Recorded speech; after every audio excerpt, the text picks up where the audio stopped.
ಧೈರ್ಯ ಕೊಡುವಂಥ ಒಬ್ಬ ನಾಯಕನನ್ನು ತಡೆಯುವಂಥ ಪ್ರಕ್ರಿಯೆ ಇದು ಶೋಭೆ ತರುವಂಥದ್ದಲ್ಲ ಅನ್ನುವಂಥದ್ದು ಯಾರು ತಡೆದಿದ್ದೀರಿ ಅವರಿಗೆ ನಾನು ಒಂದು ಸಂದೇಶವನ್ನು ಕೊಡ್ತಾ ಇದ್ದೀನಿ. BJP ಸರ್ಕಾರ ಇದ್ದೂ ಕೂಡ ಅಷ್ಟು ಮುಕ್ತವಾಗಿ ಹೋಗಿ ಮಾತಾಡಲಿಕ್ಕೆ ಬಿಡ್ತಾ ಇಲ್ಲ ಅಂತಾದರೆ ಬಹುಶಃ ಹಾಗಾದರೆ ಏನು ಸಂದೇಶ ಅವರು ಕೊಡಲಿಕ್ಕೆ ಪ್ರಯತ್ನ ಮಾಡ್ತಾ ಇದ್ದಾರೆ ಅಂತ ಅಂದ್ಕೊಳ್ಬೇಕು.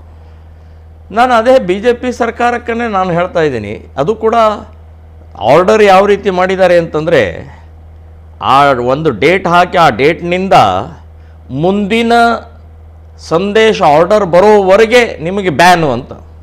ಅಂದರೆ ಮುಂದಿನ ಆರ್ಡರ್ ಯಾವಾಗ ಬರುತ್ತೆ ಏನು ಅಂತ ಅನ್ನುವಂಥದ್ದಿಲ್ಲ. ಅಂದರೆ ಇಷ್ಟು ನೀಚ ನಿರ್ಲಜ್ಜತನದ ವರ್ತನೆ ಮಾಡಿದಂಥದ್ದು ನಾನು ಹೇಳ್ತಾ ಇದ್ದೀನಿ. ಇದು ಸರಿಯಲ್ಲ. ಇದು ಕಾಂಗ್ರೆಸ್ನವರು ಈ ರೀತಿಯ ಆರ್ಡರನ್ನು ಮಾಡಿರಲಿಲ್ಲ. ಸೊ ಇವರು ಈ ಎಲ್ಲೋ ತಪ್ಪುದಾರಿಗೆ ಹೋಗ್ತಾ ಇದ್ದಾರೆ, ವಿಕೃತಿ ಕಡೆಗೆ ಹೋಗ್ತಾ ಇದ್ದಾರೆ, ಯಾರೋ ತಪ್ಪು ಮಾರ್ಗದರ್ಶನವನ್ನು ಮಾಡ್ತಾ ಇದ್ದಾರೆ. ಇದು ಸರಿಯಲ್ಲ ಅಂತನ್ನುವಂಥದ್ದು ಹೇಳ್ತಾ ಇದ್ದೀನಿ. ಇದು ಈ ತಪ್ಪನ್ನು ತಿದ್ಕೋಬೇಕು ನೀವು, ಇಲ್ಲಾದರೆ ಇದೇ ನಿಮಗೆ ಮುಳ್ಳಾಗತ್ತೆ, ಇದೇ ನಿಮಗೆ ಅನಾಹುತಕ್ಕೆ ತೊಗೊಂಡು ಹೋಗುತ್ತೆ ಅಂತನ್ನುವಂಥ ಎಚ್ಚರಿಕೆಯನ್ನು ನಾನು ಕೊಡ್ತಾ ಇದ್ದೇನೆ BJP ಅವರಿಗೆ. ರಮೇಶ್, ಈಗ ಭಾಳ ಪ್ರಮುಖವಾಗಿರುವಂಥದ್ದು ನೀವು ಹೇಳಿದ್ರಿ, ಪ್ರವೀಣ್ ನೆಟ್ಟಾರು ಏನು ಹತ್ಯೆ ಆಗಿದೆ, ಅದು ನ್ಯಾಯ ಸಿಗೋ ತನಕ ಬಿಡುವ ಪ್ರಶ್ನೆನೇ ಇಲ್ಲ ಅಂತ ಹೇಳಿದ್ದೀರಿ. ಆದರೆ ಕಳೆದ ಬಾರಿ ಕೂಡ ಕಾಂಗ್ರೆಸ್ ಸರ್ಕಾರ ಇದ್ದಾಗ ಅನೇಕ ಹಿಂದೂ ಕಾರ್ಯಕರ್ತರ ನಾಯಕರ ಹತ್ಯೆಗಳಾಗಿತ್ತು, ಸುಮಾರು 25ರ ಆಸುಪಾಸಿನಲ್ಲಿ.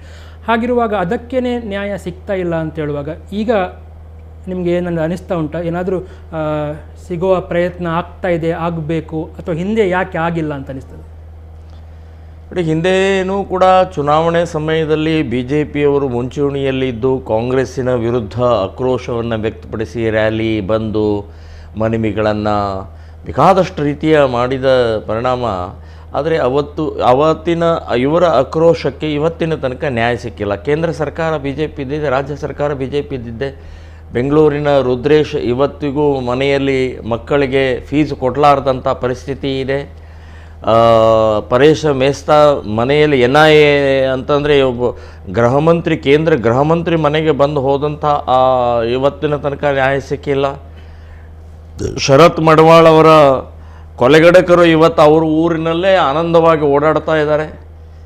ಸೊ ಅಂದರೆ ಏನು ನಿರ್ಭಯವಾಗಿ ಓಡಾಡ್ತಾ ಇರುವಂಥದ್ದು ಇವತ್ತು ಎದ್ದು ಕಾಣಿಸ್ತಾ ಇದೆ. ಇಲ್ಲಿ ಕೂಡ ದೀಪಕ್ ರಾವ್ ಹತ್ಯೆ ಇದ್ದಿರ್ಬೋದು. ಹೀಗೆ ಸರಣಿ ಇವೆಲ್ಲವನ್ನು ನೋಡಿದರೆ ಇದು ಎಲ್ಲೋ ಒಂದು ಬೂಟಾಟಿಕೆ, ಇದೆಲ್ಲೋ ಒಂದು ತಮ್ಮ ದುರ್ಲಾಭಕ್ಕಾಗಿ ತೊಗೊಂಡಂಥ ಒಂದು ಇದು ಅಂದರೆ ಅಧಿಕಾರಕ್ಕಾಗಿ ಇವರನ್ನು ದುರುಪಯೋಗ ಮಾಡಿಕೊಂಡ್ರು ಅಂತನ್ನುವಂಥದ್ದು ಎದ್ದು ಕಾಣಿಸ್ತಾ ಇದೆ. ಇದು ಸರಿಯಲ್ಲ. ಇದು ಅದೇ ಮಾದರಿಯಲ್ಲಿ ಪ್ರವೀಣನ ಹರ್ಷನ ಹತ್ಯೆಯ ಹಿನ್ನೆಲೆಯಲ್ಲಿ ಅದೇ ಮಾದರಿಯಲ್ಲೂ ಕೂಡ ಅದೇ ಹಾಳೆಗಳಲ್ಲಿ ಇತಿಹಾಸದಲ್ಲಿ ಹೋಗಬಾರ್ದು ಅನ್ನುವಂಥದ್ದು ನಮ್ಮ ಕಳಕಳಿ ಇದೆ.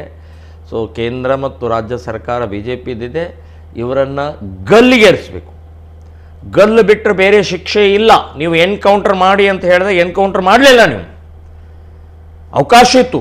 ನೀವು ಗೂಂಡಾಗಳನ್ನು, ರೌಡಿಗಳನ್ನು, ಭೂಗತ ಇವರನ್ನು ನೀವು ಎನ್ಕೌಂಟರ್ ಮಾಡ್ತೀರಿ. ಇಂಥ ನೀಚ ನಿರ್ಲಜ್ಜ ದೇಶದ್ರೋಹಿಗಳು, ಕೊಲೆಗಡಕರನ್ನು ಯಾಕೆ ಎನ್ಕೌಂಟರ್ ಮಾಡಲಿಲ್ಲ? ಸೊ ಇನ್ನು ನ್ಯಾಯಾಲಯದ ಮೂಲಕ ನಿಮ್ಮ ದೋಷದಿಂದ, ನಿಮ್ಮ ನಿರ್ಲಕ್ಷ್ಯದಿಂದ ಏನಾದರೂ ಅವರು ಮತ್ತೆ ಜಾಮೀನು ಮೇಲೆ ಹೊರಗಡೆ ಬಂದರೆ ಸಮಾಜ ನಿಮ್ಮನ್ನೂ ಕ್ಷಮಿಸೋದಿಲ್ಲ, ಆ ದುಷ್ಟರನ್ನು ಕ್ಷಮಿಸೋದಿಲ್ಲ ಅಂತನ್ನುವಂಥದ್ದು ನಾನು ಹೇಳ್ತೇನೆ. ಆ ದುಷ್ಟರಿಗೂ ಉತ್ತರ ಕೊಡ್ತಾರೆ ಮತ್ತು ಸರ್ಕಾರದ ನಿಮ್ಮ ನೀತಿಗೂ ಉತ್ತರ ಕೊಡ್ತಾರೆ ಅಂತನ್ನುವಂಥದ್ದು ನಾನು ಹೇಳ್ತೇನೆ.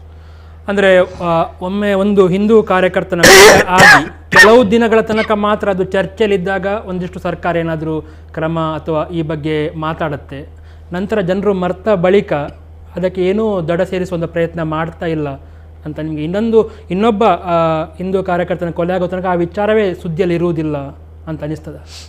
ನೋಡಿ, ಜನ ಮರೀತಾರೆ, ಸಮಾಜ ಮರೆಯುತ್ತೆ ಅಂತನ್ನುವಂಥದ್ದು ನಿಜ. ಆದರೂ ಕೂಡ ಈ ವಿಷಯಕ್ಕೆ ಇನ್ನು ಮೇಲೆ ಮರೆಯೋದಿಲ್ಲ.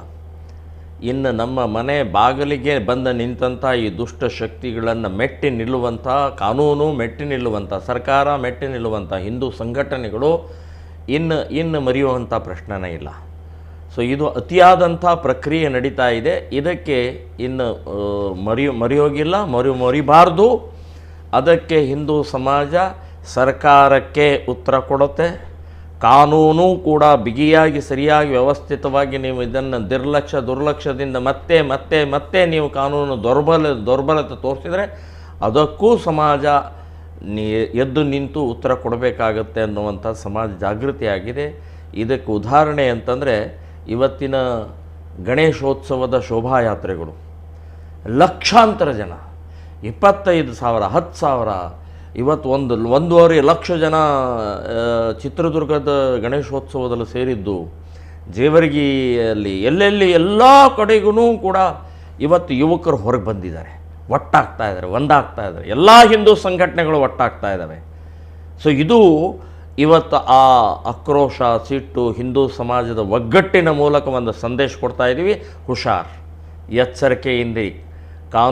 ಕಾನೂನಿನ ಮೂಲಕ ದೌರ್ಬಲ್ಯವನ್ನು ತೋರಿಸಬೇಡಿ, ಅಥವಾ ಇನ್ಯಾವುದೋ ಮೂಲಕ ಅದನ್ನು ದುರ್ಲಕ್ಷ್ಯ ಮಾಡೋಗಿಲ್ಲ ಅಂತನ್ನುವಂಥ ಎಚ್ಚರಿಕೆಯ ಗಂಟೆ ಶೋಭಾಯಾತ್ರೆಯಲ್ಲಿ ತೋರಿಸ್ತಾ ಇದೆ ಅಂತನ್ನುವಂಥದ್ದು ನಾನು ಹೇಳ್ತಾ ಇದ್ದೀನಿ. ಕೆಲವು ಕರಾವಳಿಯ ವೀಕ್ಷಕರು ನಿಮ್ಮೊಂದಿಗೆ ಮಾತಾಡಲಿಕ್ಕೆ ಕಾಯ್ತಾ ಇದ್ದಾರೆ. ಪ್ರಮೋದ್ಜಿ ನಮಸ್ಕಾರ.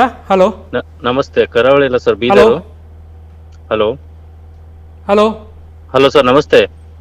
ಓಕೆ, ಬಹುಶಃ ಸಂಪರ್ಕ ಸಾಧಿಸ್ಲಿಕ್ಕೆ ಆಗ್ತಾ ಇಲ್ಲ. ಹಲೋ ಹಲೋ, ಹಾಂ ನಮಸ್ಕಾರ, ಮಾತಾಡಿ ಬೇಗ ದಯವಿಟ್ಟು. ಭೀಮ್ ರೆಡ್ಡಿ ಅಂತ ಬೀದರಿಂದ. ಭೀಮ್ ರೆಡ್ಡಿ ಅವರು ಹೇಳಿ, ನಿಮ್ಮ ಪ್ರಶ್ನೆ ಕೇಳಿ. ಪ್ರಮೋದ್ಜಿ ಇದ್ದಾರೆ. ಪ್ರಮೋದ್ ಮುತಾಲಿಕ್ ಅನ್ನೋದು ಒಂದು ಹಿಂದೂ ಸಾಮ್ರಾಜ್ಯದಲ್ಲಿ ಒಂದು ಹುಲಿತರ, ಹೌದು, ಒಪ್ಕೊಂಡೆ. ಖಂಡಿತ. ಆದ್ರೆ ಹಿಂದೂ ಅಲ್ಲಿ ಮಾತ್ರ ಕೊಲೆ ಆದ್ರೆ ಹೋರಾಟ ಮಾಡ್ತಾರೆ ಇವರು, ಅಲ್ವಾ?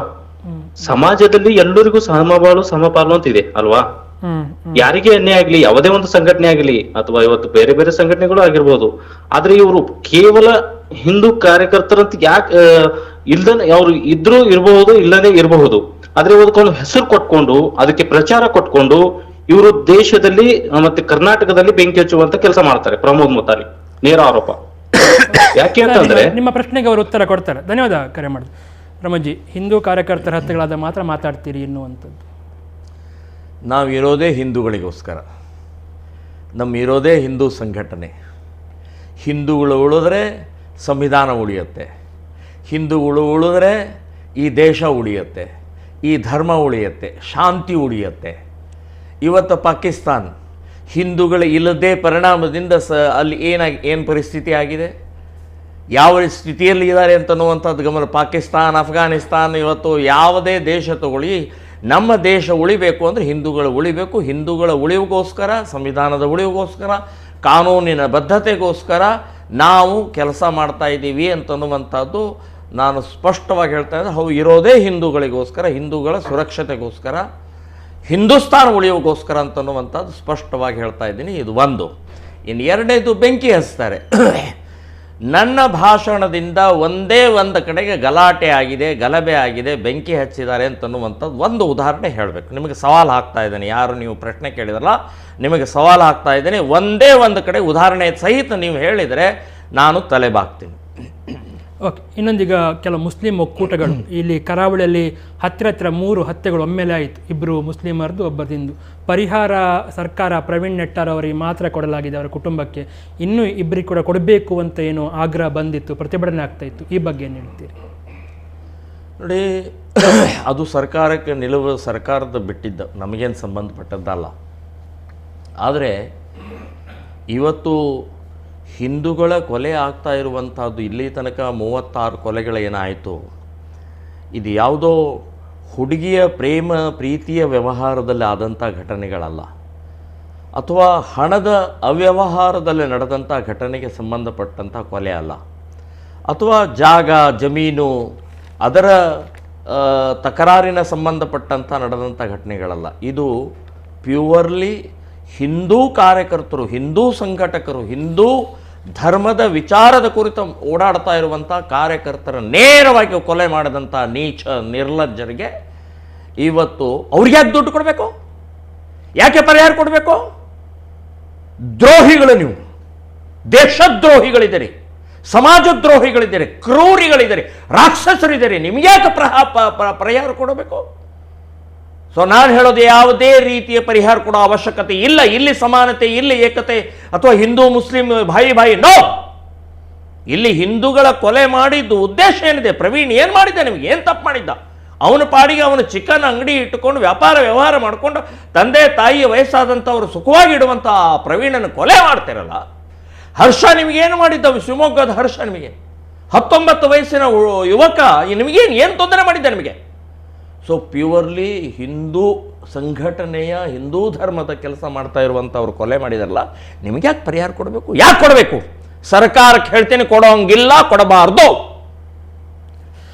ಈಗ ಇಲೆಕ್ಷನ್ಗೆ 6 ತಿಂಗಳು 8 ತಿಂಗಳಿರುವಾಗ ಕರಾವಳಿಯಲ್ಲಿ ಹತ್ಯೆಗಳು ಶುರುವಾಗತ್ತೆ ಅಂತೇಳಿ ಜನ ಮಾತಾಡಲಿಕ್ಕೆ ಶುರು ಮಾಡಿದರು. ಅದಕ್ಕೆ ಪ್ರವೀಣ್ ನೆಟ್ಟಾರು ಪ್ರಕರಣ ಕೂಡ ಸಾಕ್ಷಿ ಅಂತ ಹೇಳ್ತಾ ಇದ್ದಾರೆ. ನಿಮ್ಗೆ ಆಗ ಅನಿಸ್ತಾ ಉಂಟು ಪ್ರಮೋದ್, ಇದನ್ನು ಲಾಭ ಪಡೀಲಿಕ್ಕೋಸ್ಕರ ಎಲ್ಲೋ ಒಂದು ಕಡೆಯಲ್ಲಿ BJP ಸರ್ಕಾರಕ್ಕೆ ಇದರಿಂದ ಲಾಭ ಆಗತ್ತೆ, ಅದಕ್ಕಾಗಿ ಮಾಡಿಸಿದ್ದಾರೆ ಅಥವಾ ಮಾಡುವ ರೀತಿಯಲ್ಲಿ ಪ್ರಕ್ರಿಯೆಗಳು ಶುರುವಾಗ್ತಾ ಇದೆ ಚುನಾವಣೆ ಹತ್ತಿರ ಬರುವಾಗ ಅಂತ ಈ ಆರೋಪಗಳಿಗೆ ಅಂತ ಹೇಳ್ತೀರಿ? ಇಲ್ಲ, ಚುನಾವಣೆ ಇಲ್ಲದಂಥ ಸಮಯದಲ್ಲೂ ಕೂಡ ಕೊಲೆಗಳಾಗಿದ್ದಾವೆ. ಬರೀ ಚುನಾವಣೆ ಬಂದಂಥ ಸಮಯದಲ್ಲಿ ಮಾತ್ರ ಕೊಲೆ ಆಗಿದೆ ಅಂತನ್ನುವಂಥದ್ದು ಹಸಿ ಸುಳ್ಳನ್ನು ನಾವು ಅದನ್ನು ಒಪ್ಪಲಾರದು.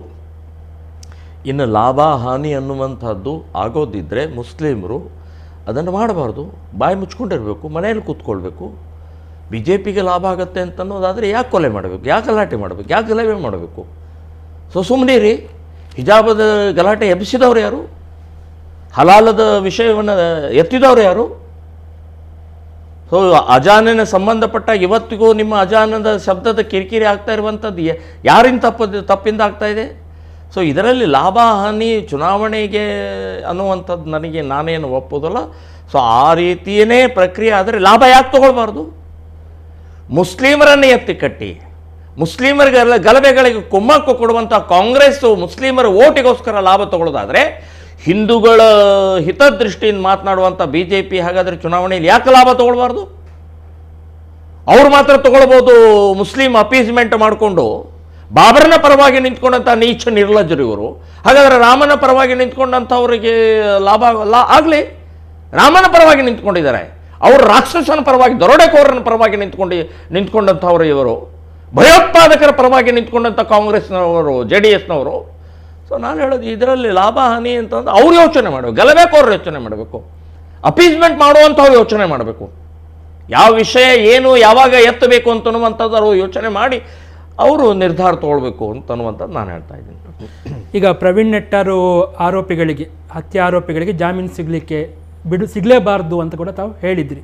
ಬಹುಶಃ ನ್ಯಾಯಾಲಯ ಈ ಬಗ್ಗೆ ವಿಚಾರಣೆ ನಡೀತಾ ಉಂಟು, ತನಿಖೆಗಳು ಆಗ್ತಾ ಉಂಟು. ನಿಮ್ಗೆ ಅದು ಎಲ್ಲಿ ತನಕ ಒಂದು ಗಲ್ಲು ಶಿಕ್ಷೆ ಆಗಲೇಬೇಕು ಆರೋಪಿಗಳಿಗೆ ಅಂತ ಹೇಳ್ತಾ ಇದ್ರಂತಾದರೆ, ಕೇಸ್ ಅಷ್ಟು ಸ್ಟ್ರಾಂಗ್ ಇದೆ, ಆಗತ್ತೆ, ಸರ್ಕಾರ ಕೂಡ ದೃಢವಾಗಿ ಹೆಜ್ಜೆ ಇಡತ್ತೆ ಅಂತ ಅನಿಸ್ತಾ ಉಂಟು? 100ಕ್ಕೆ 100 ಹೇಳ್ತೀನಿ. ಹರ್ಷನ ಕೊಲೆಗಡಕರಿಗೆ, ಪ್ರವೀಣ್ ನೆಟ್ಟಾರ್ ಕೊಲೆಗಡಕರಿಗೆ ಗಲ್ಲು ಶಿಕ್ಷೆ ಆಗುತ್ತೆ. ಒಂದು, ಕಾನೂನು ಕೂಡ ಬಿಗಿಯಾದಂಥ ಪ್ರಕ್ರಿಯೆಗಳನ್ನು ಅನುಸರಿಸ್ತಾ ಇದೆ ಅಂತನ್ನುವಂಥದ್ದು ಗಮನಕ್ಕೆ ಬಂದಿದೆ. ನಾನು ಇನ್ನೊಂದು ಸರ್ಕಾರಕ್ಕೆ ಆಗ್ರಹ ಮಾಡ್ತಾಯಿದ್ದೀನಿ. ಒಂದು, ಇಂಥ ಸಂದರ್ಭದಲ್ಲಾದಂಥ ಕೊಲೆಗಳನ್ನು ಇಮ್ಮಿಡಿಯೇಟ್ ಜಾರಿಗೆ ಬರೋ ಹಾಗೆ 10 ವರ್ಷಗಟ್ಟಲೆ ಅದನ್ನು ತೊಗೊಂಡು ಹೋಗುವಂಥ ಪ್ರಕ್ರಿಯೆ ಆಗಬಾರ್ದು. ಇಮಿಡಿಯೇಟ್ ಕೂಡಲೇ ಏನು ನ್ಯಾಯಾಲಯದಲ್ಲಿ ವಾದ ವಿವಾದ ಪ್ರಕ್ರಿಯೆ ಇದೆ, 1 ವರ್ಷದ ಒಳಗಡೆ ಮಾಡಿ ಅದಕ್ಕೆ ರಿಸಲ್ಟ್ ಬರೋ ಹಾಗೆ ಮಾಡಬೇಕು ಅಂತನ್ನುವಂಥದ್ದು ನಾನು ಹೇಳ್ತೇನೆ. ಈಗ NIA ತನಿಖೆ ಆಗ್ತಾ ಉಂಟು ಪ್ರವೀಣ್ ನೆಟ್ಟಾರ್ ಪ್ರಕರಣದಲ್ಲಿ, ಬಾಕಿ 2 ಹತ್ಯಾ ಪ್ರಕರಣಗಳಿಗೆ ಆಗ್ತಾ ಇಲ್ಲ. ನಮಗೂ NIA ತನಿಖೆ ಮಾಡಿಸಿ ಈ ಪ್ರಕರಣಗಳಿಗೂ ಅಂತೇಳಿ ಆ ಕುಟುಂಬದವರು ಮತ್ತು ಅವರ ಪರವಾಗಿರೋರು ಹೇಳ್ತಾ ಇದ್ದಾರೆ. ಅಗತ್ಯ ಉಂಟು ಅಂತ ಅನ್ನಿಸ್ತಾ ಉಂಟು? NIAದು ಒಂದು ರೀತಿಯ ವಿಫಲವಾದಂಥ ಆ ಪ್ರಕ್ರಿಯೆ ಅಂತನ್ನುವಂಥದ್ದು ನನ್ನ ಗಮನಕ್ಕೆ ಬಂದಿದೆ. ಪರೇಶ್ ಮೇಸ್ತಾ NIA ಕೊಟ್ಟಿದೆ. ಇಷ್ಟು ವಿಚಿತ್ರವಾದಂತಂದರೆ, ನಾನು ಇತ್ತೀಚೆಗೆ ಪರೇಶ್ ಮೇಸ್ತಾ ಮನೆಗೆ ಹೋದಾಗ ಅವ್ರ ತಂದೆಯವರು ಹೇಳಿದರು, ಪೊಲೀಸ್ ಸ್ಟೇಷನ್ಗೆ ಹೋದರೆ ಇವತ್ತು ಕಿಮ್ಮತ್ತಿಲ್ಲ, ಕೇಳೋರಿಲ್ಲ, ಹೇಳೋರಿಲ್ಲ. ಸರ್ಕಾರದ ಯಾವುದೇ ವ್ಯಕ್ತಿಗಳು MLA MP ಗಳು ಅಥವಾ ಇನ್ನೇ ಸಂಬಂಧಪಟ್ಟಂಥವ್ರು ಒಬ್ಬರು ಫೋನ್ ಎತ್ತುವುದಿಲ್ಲ. ಇನ್ನು NIA ಸಂಬಂಧಪಟ್ಟಂಥವ್ರಿಗೆ ಫೋನ್ ಮಾಡಿದರೆ ಇನ್ನೂವರೆಗೆ ಮನೆಗೆ ಬಂದು ಏನಾಯಿತು, ಹೇಗಾಯಿತು, ಯಾವ ರೀತಿ ಏನು ಅಂತನ್ನುವಂಥದ್ದು ಎನ್ಕ್ವೈರಿ ಮಾಡಿಲ್ಲ. ಏನು ಹಾಗಾದರೆ NIA ಅಂದರೆ ಏನು? ಇಷ್ಟು ದೌರ್ಬಲ್ಯ ತೋರಿಸುವಂಥದ್ದಾ? ನಾನು ಹೇಳೋದು ಇದಕ್ಕೆ ಕೋಕಾ ಹಾಕಬೇಕು ಅಂತ ನಾನು ಹೇಳ್ತಾ ಇದ್ದೀನಿ. ಕೋಕಾದ ಮೂಲಕ ಒಂದು ನಿಜವಾದ ಅವರಲ್ಲಿ ಗಲ್ಲಿಗೆ ಮತ್ತು ನಿಜವಾದ ಕಾನೂನಿನ ಶಿಕ್ಷೆ ಆಗೋ ಹಾಗೆ ನೋಡ್ಕೊಳ್ಬೇಕು ಅಂತನ್ನುವಂಥದ್ದು ಕೂಡ ನಾನು ಆಗ್ರಹ ಮಾಡ್ತಾಯಿದ್ದೀನಿ. ಇದರ ಜೊತೆಗೆ ಕೇಂದ್ರ ಸರ್ಕಾರ, ರಾಜ್ಯ ಸರ್ಕಾರದವರು ಇವತ್ತಿನ ಕಾನೂನಿನ ದೌರ್ಬಲ್ಯದ ಸಂಬಂಧಪಟ್ಟಾಗೂ ಗಂಭೀರವಾಗಿ ಯೋಚನೆ ಮಾಡಬೇಕು ಅನ್ನುವಂಥದ್ದು ಕೂಡ ನಾನು ಹೇಳ್ತಾಯಿದ್ದೀನಿ. ಹಾಗಿದ್ರೆ ಬಹುಶಃ NIAಗೆ ತನಿಖೆ ಕೊಡುವುದು ಕೇವಲ ಕಾರ್ಯಕರ್ತರ ಒಂದು ಕಣ್ಣೀರು ಒರೆಸ್ಲಿಕ್ಕೆ ಅಥವಾ ಅವರಿಗೆ ಸಮಾಧಾನ ಮಾಡಲಿಕ್ಕೆ ಅಂತ ಮಾತ್ರ ಅನಿಸ್ತಾ ಉಂಟಾ? ಹಾಗೆ ಆಗಿದೆ. ರುದ್ರೇಶ್ ಕೊಲೆ ಆಯಿತು, ಅಲ್ಲಿಯೂ ಕೂಡ NIAದ ಕೊಟ್ಟಿದ್ದಾರೆ, ಏನೂ ಪ್ರಕ್ರಿಯೆ ಆಗಿಲ್ಲ ಇಲ್ಲಿವರೆಗೆ. ಏನು ಕಾನೂನು ಮಾಡುತ್ತೆ, ಕಾನೂನು ಪ್ರಕ್ರಿಯೆ ಮಾಡುತ್ತೆ, ಅದ್ರ ಪಾಟಿಗೆ ಮಾಡುತ್ತೆ ಅಂದರೆ ಹಾಗಾದರೆ ಏನು ಕಾನೂನು ಮಾಡುತ್ತೆ? ಜಾಮೀನು ಮೇಲೆ ಹೊರಗಡೆ ಬಂದು ಆನಂದವಾಗಿ ಓಡಾಡೋದು ಇದೇ ಕಾನೂನಾ? ಅಥವಾ ಕಾನೂನು ಅರೆಸ್ಟ್ ಮಾಡಿ ಒಳಗಡೆ ಹಾಕಿದಂಥವ್ರು ವಿಡಿಯೋದ ಮೂಲಕ ಅವರ ಹೆಂಡತಿ ಮಕ್ಕಳು ಅವರ ಫ್ರೆಂಡ್ಸ್ ಜೊತೆಗೆ ಆನಂದವಾಗಿ ಮಾತನಾಡೋದು ಇದೇ ಕಾನೂನಾ? ಇದೇ ಶಿಕ್ಷೆನಾ? ಇದೇ ಬಿಗಿಯಾದ? ಸೊ ಇವತ್ತು ಆ ವಾತಾವರಣ ಇಲ್ಲ, ಇದು ಸರಿಯಲ್ಲ ಅಂತ ಅನಿಸುತ್ತೆ. ಎಲ್ಲೋ ಒಂದು ಕಡೆಗೆ ತಪ್ತಾ ಇದ್ದೀವಿ, ಆ ವಿಕೃತಿ ಕಡೆ ಹೋಗ್ತಾ ಇರುವಂಥದ್ದನ್ನು ಸರಿ ದಾರಿಗೆ ತರಬೇಕು ಕೇಂದ್ರ ಸರ್ಕಾರ, ರಾಜ್ಯ ಸರ್ಕಾರಗಳು. ಇವತ್ತು BJPದೇ ಇದ್ದಿದ್ದರಿಂದ ಇಂಥ ವಿಷಯಗಳಲ್ಲಿ ಗಂಭೀರವಾಗಿ ತೊಗೊಳ್ಬೇಕು ಅಂತನ್ನುವಂಥದ್ದು ಹೇಳ್ತೀನಿ ನಾನು. ಹಾಗಿದ್ರೆ ಆರೋಪಿಗಳನ್ನು ಬಂಧಿಸಿದ್ರೆ ಮಾತ್ರ ಪ್ರಯೋಜನ ಇಲ್ಲ ಅಂತೇಳಿ, ಅವರು ಒಳಗೆ ಜೈಲೊಳಗೆ ಆರಾಮವಾಗಿದ್ದರೆ ಅದರಿಂದ ಆಗುವಂಥದ್ದು ರಿಸಲ್ಟ್ ಏನೂ ಇಲ್ಲ ಅಂತ ಅನಿಸ್ತಾ ಉಂಟು. ಅಲ್ಲಿ ಏನು ಇದು ಓಪನ್ ಇರುವಂಥದ್ದು ವಿಷಯ ಇದೆ. ಇದು ಭಾಳ ಒಳಗಡೆ ಇದ್ದಂಥವರು ಕೊಲೆಗಡಕರು, ಹರ್ಷನ ಕೊಲೆಗಡಕರು ತನ್ನ ಹೆಂಡತಿ ಮಕ್ಕಳು ಅಪ್ಪ ಅಮ್ಮನ ಜೊತೆಗೆ ಫ್ರೆಂಡ್ಸ್ ಜೊತೆಗೆ ಆ ವಿಡಿಯೋ ಕಾಲು ಮಾತಾಡ್ತಾರೆ ಅಂತಂದರೆ ಎಷ್ಟು ದುರ್ಬಲ ಸರ್ಕಾರ. ಇವರು ಮಾತು ಮತ್ತು ಕೃತಿಯಲ್ಲಿ ಎಷ್ಟು ವ್ಯತ್ಯಾಸ ಇದೆ. ನಾನು ಹೇಳ್ತೀನಿ, ಇದರ ಅರ್ಥ ಅಲ್ಲಿ ಪಾಕಿಸ್ತಾನಿಗಳಿದ್ದಾರೆ. ಬೆಂಗಳೂರಿನ ಪರಪ್ಪನ ಅಗ್ರಹಾರ ಸೆಂಟ್ರಲ್ ಜೈಲಿನಲ್ಲಿ ಪಾಕಿಸ್ತಾನಿ ಕೈದಿಗಳಿದ್ದಾರೆ, ಟೆರರಿಸ್ಟ್ ಇದ್ದಾರೆ, ಮುಸ್ಲಿಂ ಗುಂಡಾಗಳಿದ್ದಾರೆ, ರೌಡಿಗಳಿದ್ದಾರೆ, ಭೂಗತ ವ್ಯಕ್ತಿಗಳಿದ್ದಾರೆ. ಹಾಗಾದರೆ ಇವ್ರ ಬಗ್ಗೆ ಇವರು ಯಾವ ರೀತಿ ಇರ್ಬೋದು? ಹಾಗಾದರೆ ಒಂದು ಹರ್ಷನ ಕೊಲೆಗಡಕರು ಇವತ್ತು ವಿಡಿಯೋದ ಮೂಲಕ ಮಾತಾಡ್ತಂದ್ರೆ ಅವರು ಪಾಕಿಸ್ತಾನ ಜೊತೆಗೆ ಮಾತಾಡ್ತಾ ಇರ್ಬೋದು, ಟೆರರಿಸ್ಟರು ಹೊರಗಡೆ ಮಾತಾಡ್ತಾ ಇರ್ಬೋದು, ಪ್ಲ್ಯಾನಿಂಗ್ ಮಾಡ್ತಾ ಇರ್ಬೋದು. 100ಕ್ಕೆ 100 ಹೇಳ್ತೀನಿ ನಾನು. ಇವರು ಯಾಕೆ ಆ ಹರ್ಷನ ಕೊಲೆಗಡಕರನ್ನು ರಾಜ್ಯದ ಒಂದೊಂದು ಜೈಲಿಗೆ ಇವ್ರನ್ನ ಬಿಸಾಕಲಿಲ್ಲ? ಯಾಕೆ ಇನ್ನೂ ಒಟ್ಟಿಗೆ ಯಾಕೆ ಅವ್ರನ್ನಲ್ಲಿಟ್ಟಿದ್ದಾರೆ? ಶಿಕ್ಷೆ ಅಂದರೆ ಕೊಡಿ ಶಿಕ್ಷೆ, ಬಳ್ಳಾರಿಗೆ ಹಾಕಿ, ಬೀದರ್ಗೆ ಹಾಕಿ, ಗೊತ್ತಾಗತ್ತೆ ಅವರಿಗೆ. ನೀವಾದರೂ ಈ ರೀತಿ ನಿಮ್ಮ ಕೈಯಲ್ಲಿದೆ, ನೀವು ಮಾಡ್ಬೋದು ಇದನ್ನು. ಸೊ ಅದನ್ನು ಕೂಡ ಮಾಡಲಿಲ್ಲ ಅಂತಂದರೆ ಅದೇ ಸರ್ಕಾರಕ್ಕೆ ಬರ್ತಾ ಇರುವಂತಹ ಕೆಟ್ಟ ಹೆಸರು ಇನ್ನಷ್ಟು ಕೆಡ್ತಾ ಹೋಗುತ್ತೆ ಅಂತನ್ನುವಂಥದ್ದು ನಾನು ಅವ್ರು ಹೇಳ್ತಾ ಇದ್ದೇನೆ ಅವರಿಗೆ. ಪ್ರವೀಣ್ ನೆಟ್ಟಾರು ಹತ್ಯೆಯಾದ ಮರುದಿವಸ ಅಲ್ಲಿ ಜನಪ್ರತಿನಿಧಿಗಳು ಹೋದಾಗ ಸಂಸದರ ಕಾರನ್ನು ಅವರು ವರ್ತಿಸಿದ ರೀತಿ, ಆ ಒಂದು ವಿರೋಧ, ಒಂದು ಆಕ್ರೋಶ ನೋಡುವಾಗ ಬಹುಶಃ ಇದು ಪ್ರಥಮ ಬಾರಿ ಬಹುಶಃ ಹಿಂದೂ ಸಮಾಜಕ್ಕೆ ಅಂತ ಒಂದು ಆಕ್ರೋಶದ ಕಟ್ಟೆ ಒಡೆದಿದೆ ಅಂತ ಅನಿಸ್ತಾ ಇತ್ತ. ಅದು BJPಯವರು ಅರ್ಥ ಮಾಡ್ಕೊಳ್ಬೇಕು. ಎಲ್ಲೋ ತಪ್ಪಿದ್ದೀವಿ, ಎಲ್ಲೋ ತಪ್ತಾ ಇದ್ದೀವಿ, ಹಿಂದೂ ಸಮಾಜ ನಮ್ಮನ್ನು ಸಿಟ್ಟಿನಿಂದ ಯಾವ ಮಟ್ಟಕ್ಕೆ ತೊಗೊಂಡು ಹೋಗ್ತಾ ಇದೆ, ಇದನ್ನು ಅರ್ಥ ಮಾಡ್ಕೊಳ್ಬೇಕು. ನಾನು BJPಯವರು ಈಗ ಅರ್ಥ ಮಾಡ್ಕೊಳ್ಳೋದೇ ಇದ್ದರೆ ನೀವು ಇನ್ನೆಂದೂ ನಿಮಗೆ ಕ್ಷಮಿಸುವುದಿಲ್ಲ ಈ ಸಮಾಜ. ಹಿಂದೂಗಳ ಹಿತಕ್ಕೋಸ್ಕರ ಅಂತನ್ನುವಂಥದ್ದು ತಂದಂಥ ಹಿಂದೂ ಕಾರ್ಯಕರ್ತರು, ಹಿಂದೂ ಸಂಘಟಕರು ಇವತ್ತು ಅಷ್ಟು ರೋಷದಿಂದ ಪ್ರವೀಣ್ ನೆಟ್ಟಾರನ ಶವಯಾತ್ರೆಯಲ್ಲಿ ವ್ಯಕ್ತಪಡಿಸಿದಂಥ ಆ ಘಟನೆಗಳನ್ನು ಮರಿಬಾರ್ದು. ನೀವು ಇನ್ನೂ ಹೆಜ್ಜೆ ಸರಿಯಾಗಿ ಇಟ್ಟಿಲ್ಲ ಅಂತನ್ನುವಂಥದ್ದು ನಮ್ಮ ಕಣ್ಣಿಗೆ ಕಾಣಿಸ್ತಾ ಇದೆ, ಎದ್ದು ಕಾಣಿಸ್ತಾ ಇದೆ. ಇವತ್ತು ಕಾರ್ಯಕರ್ತರು ಕೂಡ ಆಕ್ರೋಶ ಇವತ್ತಿಗೂ ಇದೆ. ರೌಡಿ ಸೀಟರ್ ಹಾಗೇ ಓಡಾಡ್ತಾ ಇದ್ದಾರೆ, ಗುಂಡಾ ಆ್ಯಕ್ಟ್ ಹಾಗೇ ಇದೆ, ಇನ್ನೂ ರದ್ದಾಗಿಲ್ಲ. ಇನ್ನೂ ಕಾರ್ಯಕರ್ತರ ಕಷ್ಟ ಸುಖದ ಒಂದು ಬಗ್ಗೆ ಯೋಚನೆ ಮಾಡಿಲ್ಲ. ಸೊ ಹೀಗಾಗಿ ಇನ್ನೂ ಬುದ್ಧಿ ಕಲ್ತಂಗಿಲ್ಲ. ನಾನು ಅದಕ್ಕೆ ಒಂದು ಬೇಡಿಕೆಯನ್ನು BJPಯ ಪಕ್ಷದಲ್ಲಿ ಇಟ್ಟಿದ್ದೀನಿ. 25 ಹಿಂದೂ ಕಾರ್ಯಕರ್ತರಿಗೆ, ಹಿಂದೂ ಹೋರಾಟಗಾರರಿಗೆ, ಹಿಂದೂ ಸಂಘಟಕರಿಗೆ ಈ ಬಾರಿ ಬರುವಂಥ ಚುನಾವಣೆಯಲ್ಲಿ ಟಿಕೆಟ್ ಕೊಡಬೇಕು ಅನ್ನೋದನ್ನು ಬೇಡಿಕೆ ಇಟ್ಟಿದ್ದೀನಿ. ಯಾಕೆ ಅಂತಂದರೆ ಅಲ್ಲಿ ಹಿಂದೂ ಧ್ವನಿಯನ್ನು ಗಟ್ಟಿಯಾಗಿ ಪ್ರಖರವಾಗಿ ಹೇಳುವಂಥ ಆಗಬೇಕು. ಅದಕ್ಕೆ 25 ಸೀಟನ್ನು ಹಿಂದೂ ಕಾರ್ಯಕರ್ತರಿಗೆ ಕೊಡಿ ಅಂತನ್ನುವಂಥ ಬೇಡಿಕೆಯನ್ನು ಇಟ್ಟಿದ್ದೀನಿ. ಕರೆ ಸ್ವೀಕರಿಸಿ ಆ ಬಗ್ಗೆ ಬರ್ತೇವೆ. ನಮಸ್ಕಾರ. ಹಲೋ ನಮಸ್ಕಾರ. ನಮಸ್ತೆ. ತಮ್ಮ ಹೆಸರು ಮತ್ತೆ ಎಲ್ಲಿಂದ ಕರೆ ಮಾಡ್ತೀವಿ? ನಾವು ಕಾವೂರಿಂದ ಮನೋಜ್ ಹೇಳಿ ಮಾತಾಡೋದು ಸರ್. ಹಾಂ ಹೇಳಿ ಮನೋಜ್ ಅವರೇ, ಮಾತಾಡಿ. ಪ್ರಮೋದ್ ಜಿ ಸರ್ ನಮಸ್ಕಾರ. ನಮಸ್ಕಾರ. ಮುತಾಲಿಕ್ ಸರ್ ನಮಸ್ಕಾರ. ನಮಸ್ತೆ. ಹೇಳಿ ನಿಮ್ಮ ಅಭಿಪ್ರಾಯ ಅಥವಾ ಪ್ರಶ್ನೆ ಏನಿದೆ ಕೇಳಿ. ಅದೇ ಸರ್, ಈಗ ಅವ್ರು ಇಲೆಕ್ಷನ್ ಬಗ್ಗೆ ಮಾತಾಡ್ತಾ ಇದ್ರು. ನಾವು ನಮ್ಮ ಅಭಿಪ್ರಾಯ ಏನಂದ್ರೆ ಅವರು ಇಲೆಕ್ಷನ್ ನಿಲ್ಬೇಕು ಸರ್ ಈ ಸರ್ತಿ. ಮಂಗಳೂರಲ್ಲಿ ನಿಲ್ಲಿ ಸರ್. ನಮ್ಮದು ಎಲ್ಲ ದೇವರ ದಯದಿಂದ ಸಪೋರ್ಟ್ ಉಂಟು. ಮತ್ತೆ ಅವರಿಗೆ ಹೇಳಿದ್ರು 25 ಮಂದಿಗೆ ಕೊಡಬೇಕು ಅಂತ. ನಮ್ಮದು ಸಹ ಅದು ಆಸೆ ಉಂಟು ಸಾರ್ವಜನಿಕರದ್ದು. ಆದ್ರೆ ನಮ್ಮದನ್ನು ಯಾರು ಕೇಳ್ತಾರೆ? ಈಗ ಮೊನ್ನೆ ಪ್ರವೀಣ್ ನೆಟ್ಟಾರ್ ಅವ್ರ ಹೆಂಡತಿಗೆ ಕೊಡ್ಲಿ ಅಲ್ಲಿ ಸೀಟ್, ಅವ್ರ ಮಿಸಸ್ಸಿಗೆ ಕೊಡ್ಲಿ. ಈಗ ಯಾರ ಮನೆಯಲ್ಲೆಲ್ಲ ಇದಾಗಿದೆ ಅವರ ಸಂಬಂಧಿಕರಿಗೆ ಕೊಡ್ಲಿ. ಅಟ್ಲೀಸ್ಟ್ ನೋವು ಗೊತ್ತುಂಟಲ್ಲ ಅವರಿಗೆ. ಬೇರೆ ಮನೆಯಲ್ಲಿ ಆತರ ಆಗದಂತೆ ಆ ನೋವು ಗೊತ್ತಿರ್ತದಲ್ಲ ಆ ಮನೆಯವರಿಗೆ. ಒಂದು ಗಂಡ ಸತ್ತದ, ಅಣ್ಣ ಸತ್ತೋದ, ತಮ್ಮ ಸತ್ತೋದ. ಈಗ ಮೊನ್ನೆಯಲ್ಲಿ ಮೈಸೂರಲ್ಲಿ ಅವರ ಅಕ್ಕ ಇದ್ದಾರೆ, ಅಕ್ಕಯ್ಯ ತಂಗಿ ಯಾರ ಇದ್ದಾರೆ, ಅವ್ರು ಹೇಳ್ತಿದ್ದಾರೆ ಕೊಡ್ಲಿ ಅವರಿಗೆ ಒಂದು ಸೀಟ್.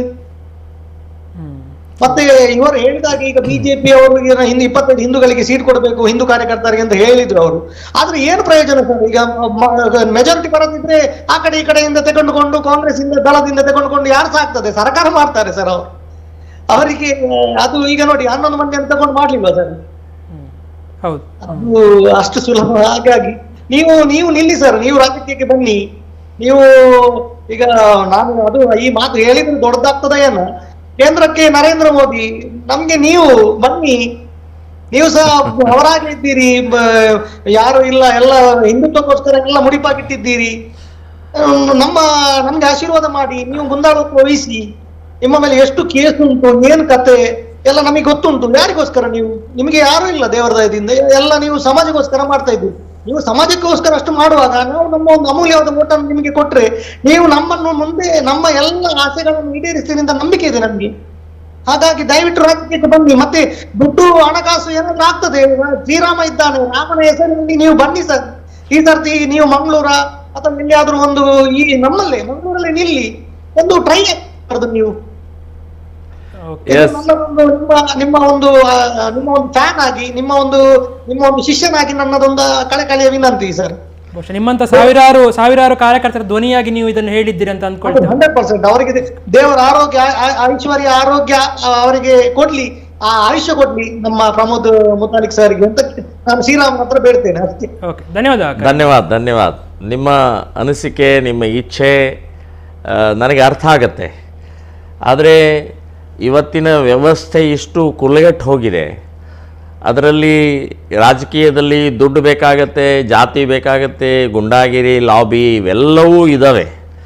ಆದರೆ ನಿಮ್ಮ ಇಚ್ಛೆಯ ಪ್ರಕಾರ ನಾವು 25 ಪ್ರಖರ ಕಟ್ಟರ ಹೋರಾಟಗಾರರಿಗೆ ಈ ಸಲ ಕೊಟ್ಟು ಕರ್ನಾಟಕವನ್ನು ಬದಲಾವಣೆ ಮಾಡಿ ನಾವು ತೋರಿಸ್ತೀವಿ.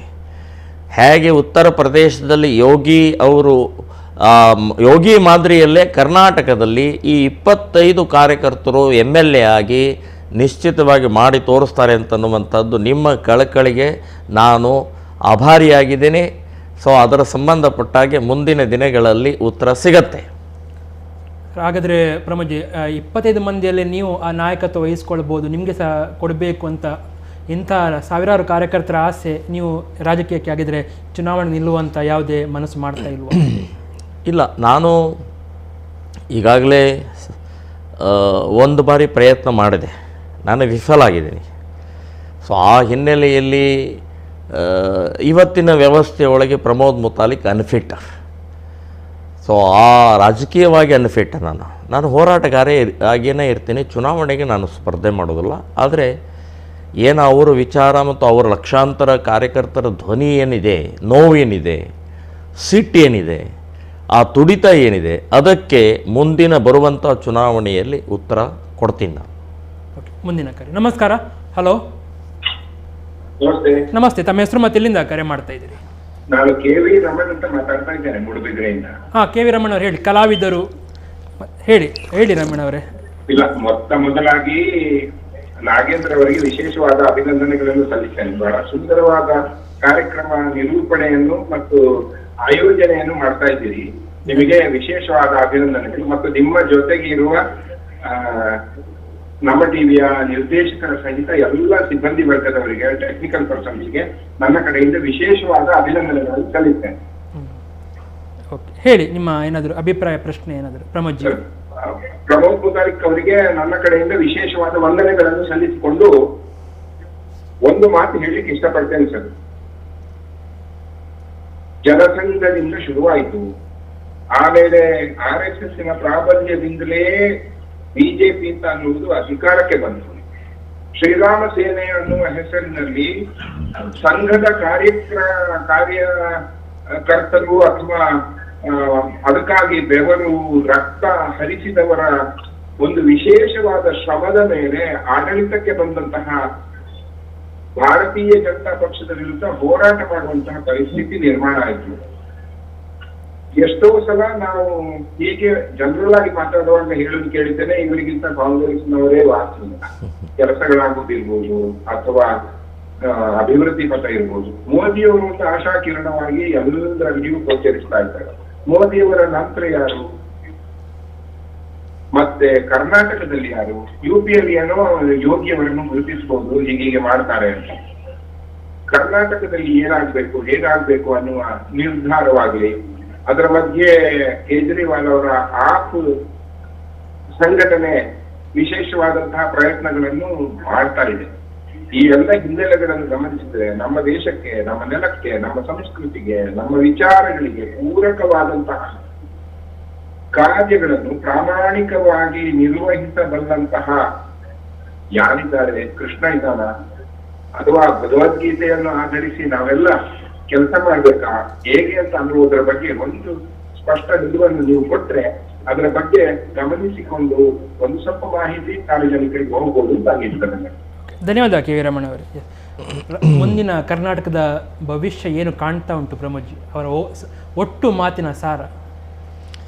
ಇಲ್ಲ, ಎಲ್ಲರಿಗೂ ಕೂಡ ಇದೇ ನೋವು, ಇದೇ ಒಂಥರ ನಿರಾಶೆ ಭಾವನೆ, ಎಲ್ಲರಿಗೂ ಒಂಥರ ಭಾಳ ಕಸಿವಿಸಿ ಆಗ್ತಾ ಇದೆ. ಯಾವ ಪಕ್ಷವನ್ನು ನಾವು ಹಿಂದುತ್ವ, ಪ್ರಾಮಾಣಿಕತೆ, ಅಭಿವೃದ್ಧಿ ಈ ಎಲ್ಲ ಗಮನ ಇಟ್ಟುಕೊಂಡು ಸಾಕಷ್ಟು ಜನ ತಮ್ಮ ಮನೆಯನ್ನು ಉದ್ಧ್ವಸ್ತ ಮಾಡಿಕೊಂಡ್ರು, ತಮ್ಮ ಜೀವನವನ್ನು ಉದ್ಧ್ವಸ್ತ ಮಾಡಿಕೊಂಡ್ರು, ತ್ಯಾಗ ಬಲಿದಾನ ಎಲ್ಲವೂ ಆಯಿತು. ಸೊ ಇವತ್ತು ಎಲ್ಲೋ ದಾರಿ ತಪ್ಪಿದೆ ಅಂತನ್ನುವಂಥದ್ದು ಅವರ ಗಮನಕ್ಕೆ ತರುವಂಥ ಪ್ರಕ್ರಿಯೆ ಆದರೂ ಕೂಡ ಮುಂದೆ ಹೇಗೆ, ಮುಂದೆ ಯಾರು ಅನ್ನುವಂಥ ದೊಡ್ಡ ಪ್ರಶ್ನೆ, ಉತ್ತರ ಸಿಗಲಾರದಂಥ ಪ್ರಶ್ನೆ ಇದೆ ಅದು. ಆದರೆ ನಾನು ಹೇಳೋದು, ನಾನು ಒಂದು ಪ್ರಯತ್ನ 25 ಏನು ಒಂದು ಪ್ರಖರ ಹಿಂದೂವಾದಿಗಳಿಗೆ, ಪ್ರಖರವಾದಂಥ ವೀರ ಸನ್ಯಾಸಿ ಪೀಠಾಧಿಪತಿಗಳಿಗೂ ಕೂಡ ನಾನು ಅವ್ರ ಗಮನಕ್ಕೆ ತಂದಿದ್ದೀನಿ. ಸೊ ಅವರು ಕೂಡ ಕೆಲವೊಂದು ಪೀಠಾಧಿಪತಿಗಳು ಸಿದ್ಧವಾಗಿದ್ದಾರೆ. ಇನ್ನು ಬೇರೆ ಬೇರೆ ಸಂಘಟನೆಯ ಒಕ್ಕೂಟವನ್ನು ನಾವು ಮಾಡಿದ್ದೀವಿ, 32 ಸಂಘಟನೆಗಳ ಒಕ್ಕೂಟವನ್ನು ಮಾಡಿದ್ದೀವಿ.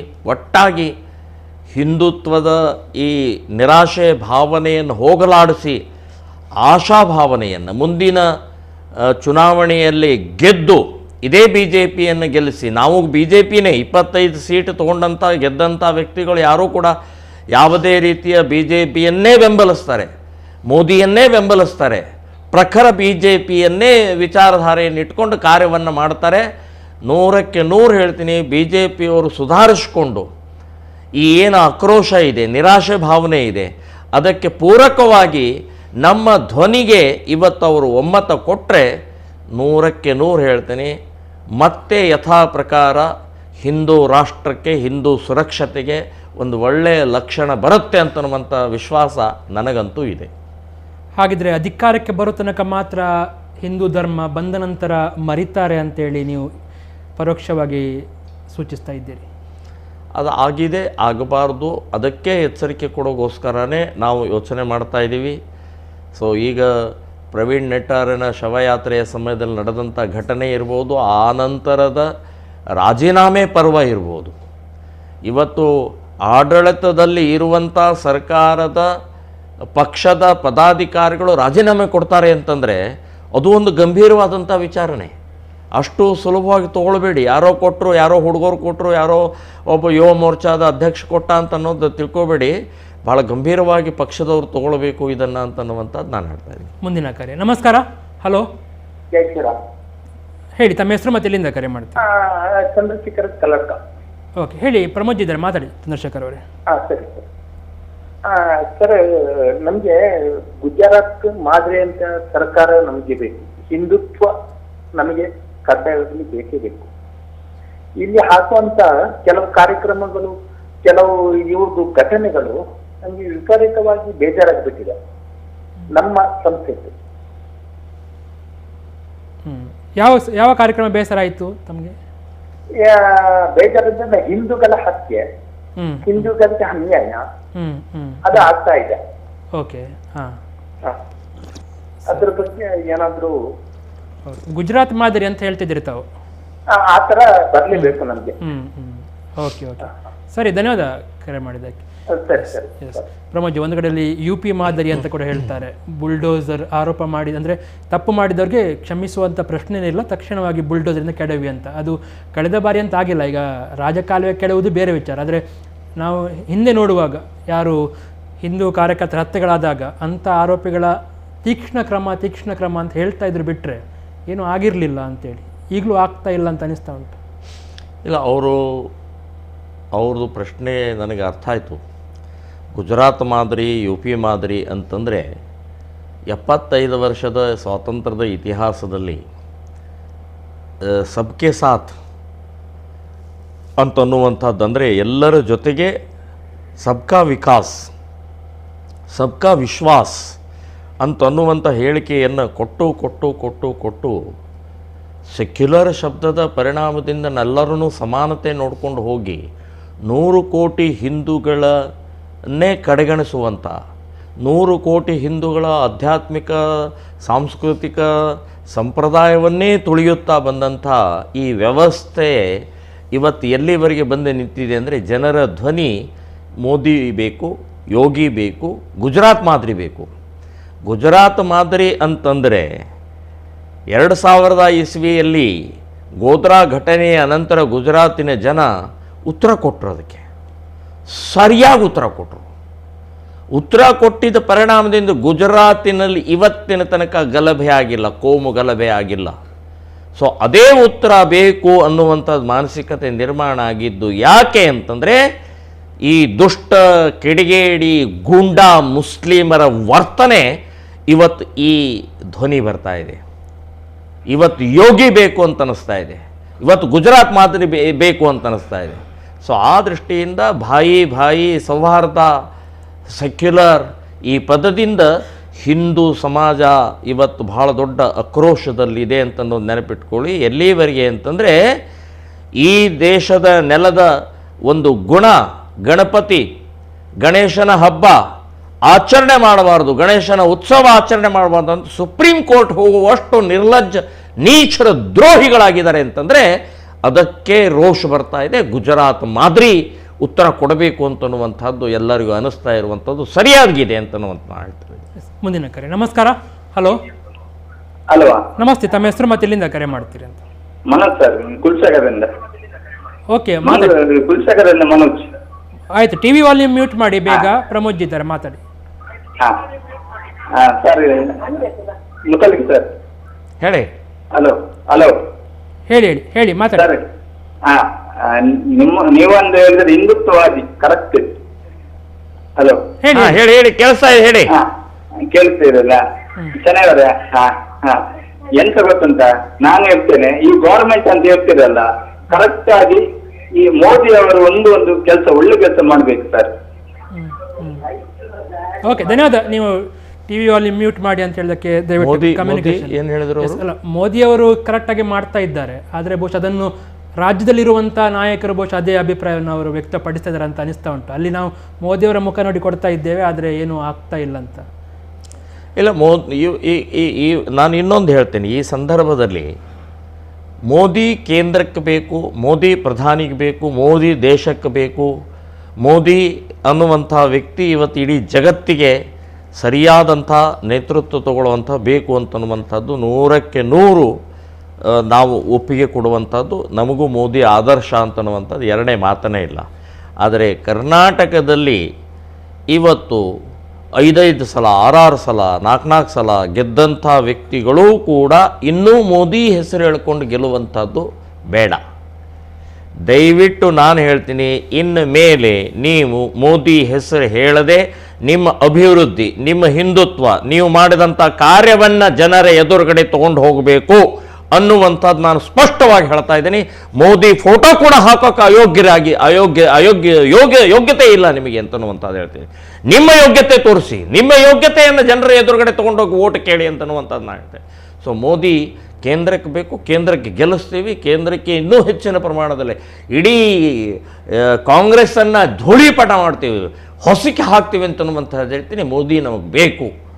ಈ ನಮ್ಮ ದೇಶವನ್ನು ಹಾಳು ಮಾಡಿದಂಥ ಕಾಂಗ್ರೆಸ್ಸು ನಮಗೆ ಬೇಡ, ಮೋದಿ ಬೇಕಾಗಿದೆ. ಆದರೆ ರಾಜ್ಯದಲ್ಲಿ ನೀವು ನಿಮ್ಮ ಯೋಗ್ಯತೆಯನ್ನು ತೋರಿಸ್ಬೇಕು ವಿನಃ ಮೋದಿಯ ಫೋಟೋ, ಮೋದಿಯ ವಿಚಾರವನ್ನು ಹೇಳುವಂಥ ಅವಶ್ಯಕತೆ ಇಲ್ಲ. ಜನ ನಿಮ್ಮನ್ನು ಒಪ್ಪೋದಿಲ್ಲ.